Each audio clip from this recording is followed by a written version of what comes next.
Hi everybody, this is Mrs. Kirk checking in with you. We're doing Algebra 1 and I'm going to walk you through our 11.1 notes on graphing exponential equations. Now for this set of notes, you're going to definitely want to print out the worksheet from WITS if possible. If not, just handwrite it and do the best you can. If you're going to handwrite your notes, you're going to need some graph paper today. Also, a graphing calculator will be required for today's lesson. This is the worksheet that you should have printed. So we've got the title up here, Unit 11, 11.1 notes, and we're going to go through these examples together.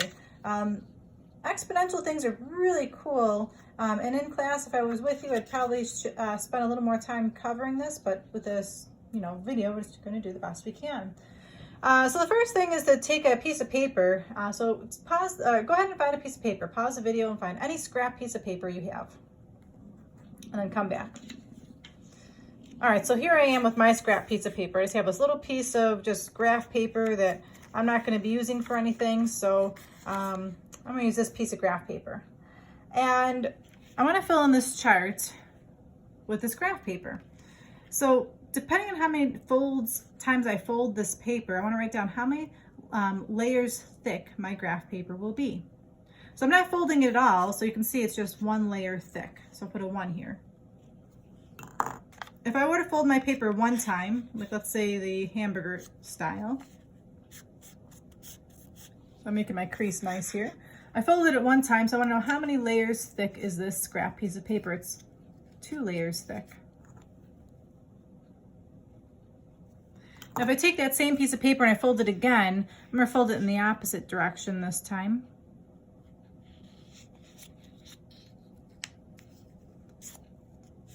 I want to know how many layers thick are my paper. I've got 1, 2, 3, 4 layers thick. So wait a second, that's interesting. So if I folded my paper twice, it became 4 layers thick. Let's make a guess here. If I fold my paper again, or fold it, right down the center here, how many layers thick do you think it will be? Let's test it out. I'm folding it again, and I'm going to count to the best of my abilities how many layers thick this will be. Well, I know that was 4 there. That's 4 here. 4 and 4 make 8. Maybe you're noticing something happening here. Okay, this is where it gets to be a little bit challenging. I'm going to fold this one more time. Oh man, that's pretty tricky. I folded it one more time and it's pretty tough for me to count it, but I know that this little half was 8 layers thick and I know this little half was 8 layers thick. So I fold it upon itself. How many layers is 8 and 8? 16. Now my paper's getting pretty tiny. I don't even think I could fold it again. Just barely. So I know this half was 16, this half was 16. So how many altogether? 32. And there's definitely no way I could possibly fold this again. But if I were able to fold it, I know that 32 and 32 would make 64. Okay, so what's happening here? There's a cool video that goes along with this. I'm going to post this on WITS for you to watch. There's a Mythbuster. I don't know if you ever heard of the Mythbusters. They want to see how many times can you actually fold a piece of paper. I was only able to fold it 5 times, and maybe that's because I had a small square of paper. What would happen if you had a larger piece of paper? What would happen if your paper was thinner? I don't know. Go test it out. Anyway, so I'm going to share a video with you. So after this, if you want to check it out, the Mythbusters, figure out how many times you can actually fold a piece of paper. All right, so anyways, let's get back to this question. I'm going to use a pencil here in case I make a mistake when I'm graphing this. First of all, let's label our axes. This is my Y and my X. This is my table over here, so essentially this is X and Y. So I'm going to plot these points. Let's see, so I'm going to plot 0, 1. I'm going to plot them with a pen. I can do that. 1, 2, 2, 4, 3, 8, 4, and then 16. I wonder if that'll fit. 9, 10, 11, 12, 13, 14, 15, 16. It just fits.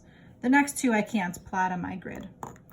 So I'm going to go ahead and draw connect these points using my pencil, and I know the next point is going to be really up high.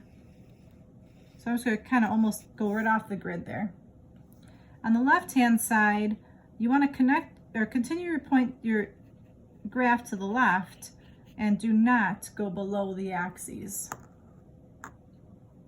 All right, so this is my exponential graph. They call this an exponential growth graph because if you look left to right, the graph is exponentially growing. It's growing exponentially. I could think of something else going on in the world right now that is also growing exponentially. Maybe you can too. Okay, so now where are we going with this? Well, I'm just gonna put some paper underneath this because my table I'm working on makes it bumpy to write on. So here we go. Let's see some observations. This is called the x-axis. Some observations are the x-axis is an asymptote. A-S-Y-M-P-T-O-T-E.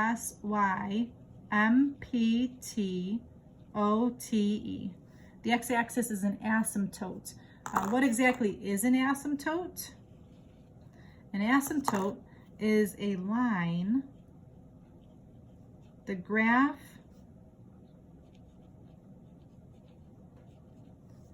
approaches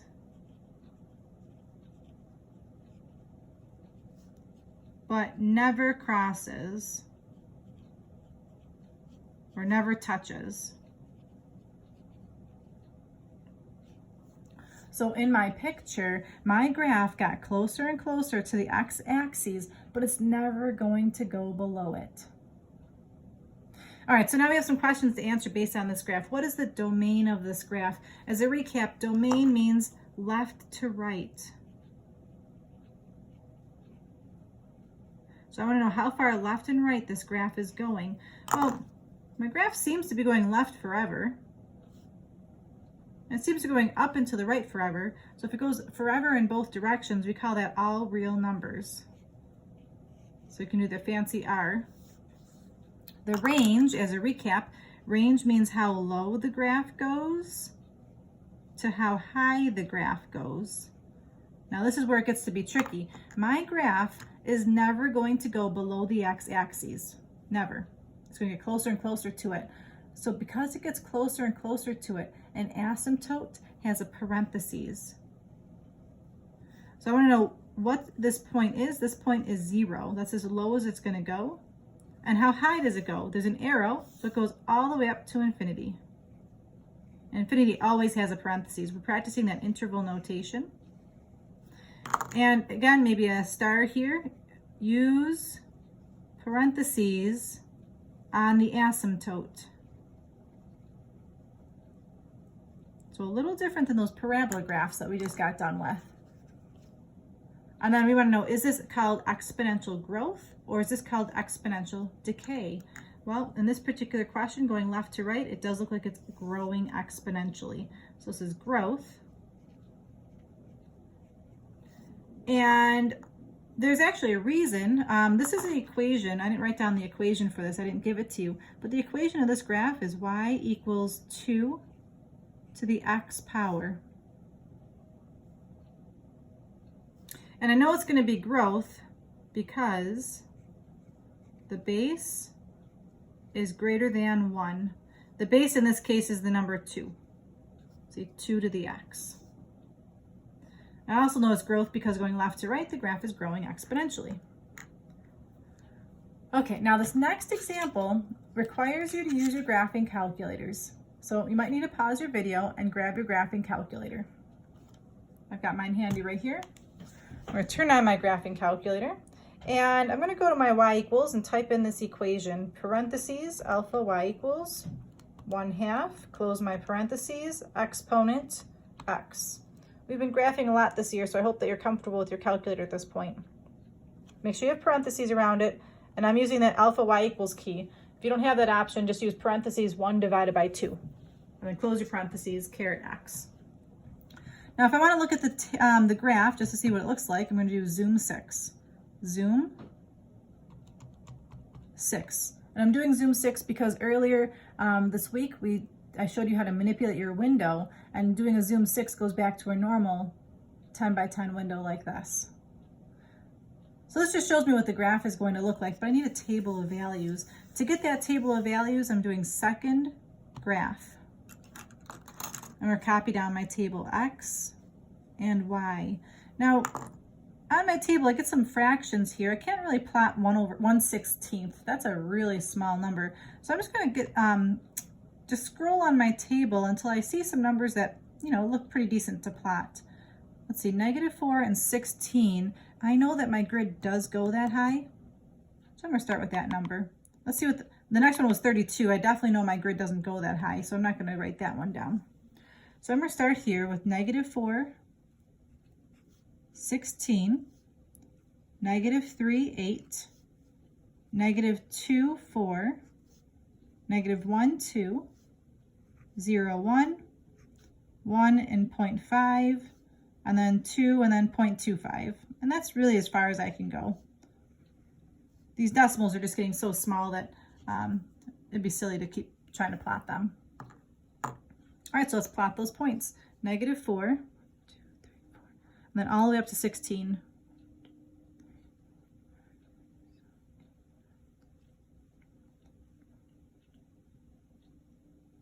And then -3, 8. -2, 4. -1, 2. 0, 1. 1, and then 0.5. I'm not even going to plot that next one because it just gets too small. And I know, if I look at the graph, check it out. This graph does not go below the x-axis, just like I mentioned. That's called an asymptote. The graph gets really close to the x-axis, but should not be crossing it. So to the best of my abilities, I'm using a pencil to connect my points, and do not cross that x-axis. Let's get in good habits. Write our equation on this. And now let's answer the questions. Domain is how far left and right the graph goes. This particular graph goes left and right forever. So the domain is all reals. Range is how low to high the graph goes. The range, again, there's an asymptote here at 0. It won't go below this, and the asymptotes are always parentheses. The highest it goes up to infinity again. And the last question about this is this growth or decay? So if I look at this question going left to right, what do you think? Is this graph increasing or decreasing? Going left to right. This graph is decaying. It's getting smaller and smaller. And I also can double check that because based on this equation, see this number here? This is called the base. It's going to highlight that point for me. This number is referred to as the base. This base is less than 1. If your base is less than 1, it should always be a decaying graph. So I'm going to write that down. It's decaying because the base is less than 1. All right, so that's a real quick run through of how to graph exponentials using your graphing calculator and getting a nice table. On the bottom of this worksheet here, we're going to go back and write down the transformations. This is probably the 4th time that we've done transformations this year. If you would like to use your graphing calculator to help you with this, you can. This is how you would do it. You would type in the original graph, 2 to the x power. And then if you want to do a zoom 6 to see what 2 to the x looks like, we did that in question number 1. That's what 2 to the x looks like. You can go back to y equals, and for y2, type in -2 to the x. Now I know what's going to happen here because we've done this about 4 times this year. If there's a negative in front of a problem, what does that do? Well, let's look at the graph. A negative in front of the problem flips the graph upside down. What's that called again if it flips it upside down? You got it. Reflect over the x-axis. So because of this negative in front here, the graph is going to reflect over the x-axis. You want to have these transformations memorized because sometimes they go the opposite direction. They'll say, hey, if the graph was reflected over the x-axis, what's the equation? So you have to associate a negative means reflect over the x-axis. Now in this question, there's a number in front. Well, again, we've done that before. If there's a number in front that's bigger than 1, so I'll make a note here, this is greater than 1. This is going to be a vertical stretch.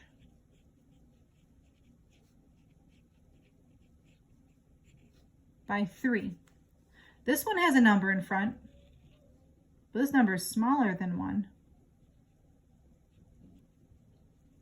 So that means it's going to be called a vertical, what's that other word again? Vertical compression. You got it. Vertical compression by 1/3. Let's see, in this problem, what did I change here? I put a +3 inside of a parentheses.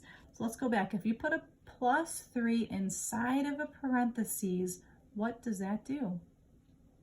+3 inside of a parentheses. You got it. It goes left 3. Again, this is the 4th time we've done this year, so hopefully you're remembering this, even just from last unit.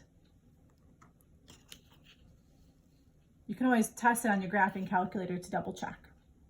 All right, so now I've got a -3 inside the parentheses. It's a minus inside the parentheses, so that's going to go right 3.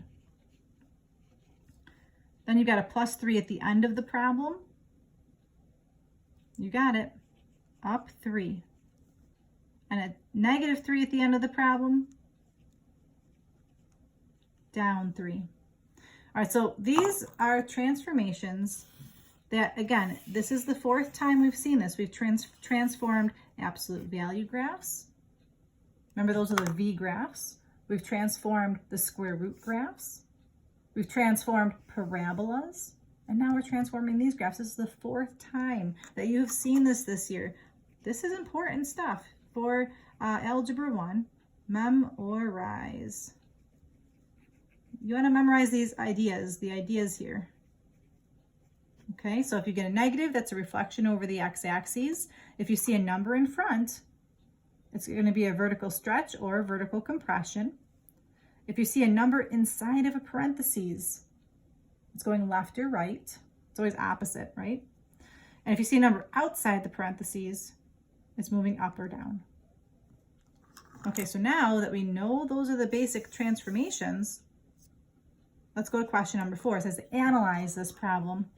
Okay, so when you see analyze, we always have to start by writing the basic function. So BF for basic function. Well, in this particular problem, the basic function is y equals, here's my base, 4 to the x. That's my starting spot. Now I have to be a detective. I see a +6 inside of a parentheses. So let's go over here. Where do I see a parentheses in an exponent? Here we go. There's a parentheses in an exponent, and it needs to be +6, so I'm adding inside the parentheses. Okay, well, adding inside the parentheses is going left. So this is telling me I'm going left 6. Then I look here, there's a +2 on the outside of the problem. So I'm looking over here on the left-hand side. Where do I see adding outside of the parentheses? Here we go. There's a +3 or a -3. Well, let's see. How does that match the question I'm on? Oh, mine says +2, so it's got to be this one. Up 2. That's it. I analyzed that problem. Question number 5. Now would be a good time to perhaps pause your video and try number 5, and then come back and see if you got it right. So here's my basic function. Y equals, here's my base, 3 to the x. All right, so let's take a look at this. I see a negative in front of the problem. What does a negative in front of the problem tell me? Negative in front of a problem. Here we go. Here's a negative in front of the problem right here. It tells me it's a reflection over the x-axis. There's only one more thing happening. There was a negative in front, and there's one more thing happening. There's a -4 inside the parentheses. So let's see, inside my parentheses here, where do I see a minus right here? And that's going to go right. 4. That's it. That's all there is to these. Last question, number 6. Now it's going the opposite direction. This is why you have to understand these transformations. This one says write the equation. So you need to write the equation now. This is really tricky stuff, pretty cool stuff. Write the equation. If you transform this, left 8, a vertical stretch of 2, and up 4. Whew, that's tricky. Okay. So I have to go left 8 first. I have to go in this order. Left 8. So I'm going to write down my new equation. M of x equals 4. If I'm going left, so I'm going over here for my key to help me right now. Left looks like this. So what am I doing? I'm changing my exponent.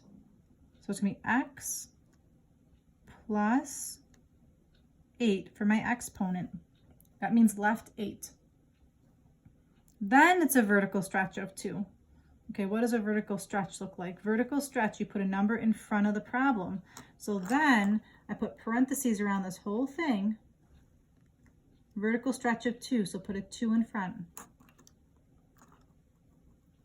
Last, it's going up 4. So I'm looking here at the choices here. Here's up.